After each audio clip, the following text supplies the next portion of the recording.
ಇವರೆಲ್ಲ ಹಾವುಗಳಿದ್ದಂಗೆ. ವಿಷ ಇಲ್ಲ ಅಂದರೆ ಹಿಡಿಬೇಕು, ವಿಷ ಇದ್ದರೆ ಹೊಡಿಬೇಕು.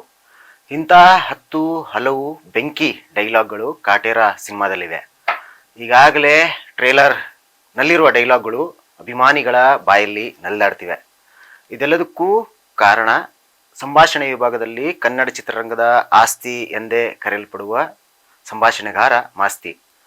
ಸೊ ಹಾಗಿದ್ರೆ ಕಾಟೇರ ಸಿನಿಮಾದ ಜರ್ನಿ ಹೇಗಿತ್ತು, ಸಂಭಾಷಣೆ ಬರೆಯುವಾಗ ಅವರು ಎದುರಿಸಿದ ಸವಾಲುಗಳೇನು, ಒಂದೊಂದು ಮಾತನ್ನ ಮಾಸ್ತಿ ಪೋಣಿಸಿದ್ದು ಹೇಗೆ, ಇದೆಲ್ಲವನ್ನು ಹೇಳಕ್ಕೆ ಖುದ್ದು ಮಾಸ್ತಿ ಅವರು ಇವತ್ತು ನಮ್ಮ ಜೊತೆ ಇದ್ದಾರೆ. ಸರ್ ನಮಸ್ತೆ, ಕಾರ್ಯಕ್ರಮಕ್ಕೆ ಸ್ವಾಗತ.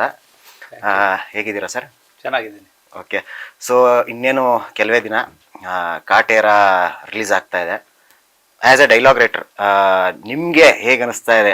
ಸದ್ಯಕ್ಕೆ ಹೊಟ್ಟೆಲಿ ತಳಮಳ ಆಗ್ತಾ ಇದೆಯಾ? ಒಂದು ಎಕ್ಸೈಟ್ಮೆಂಟ್ ಜೊತೆಗೆ ಒಂಚೂರು ಭಯ ಏನಾದ್ರು ಇದೆಯಾ ಅಂತ?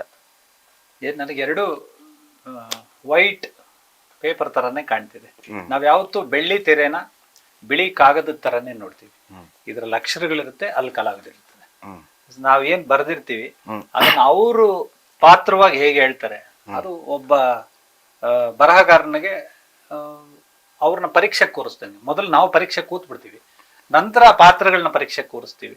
ಸೊ ನಾವಿಬ್ರು ಪರೀಕ್ಷೆ ಫಲಿತಾಂಶನ ಜನರು ಕೊಡ್ತಾರೆ.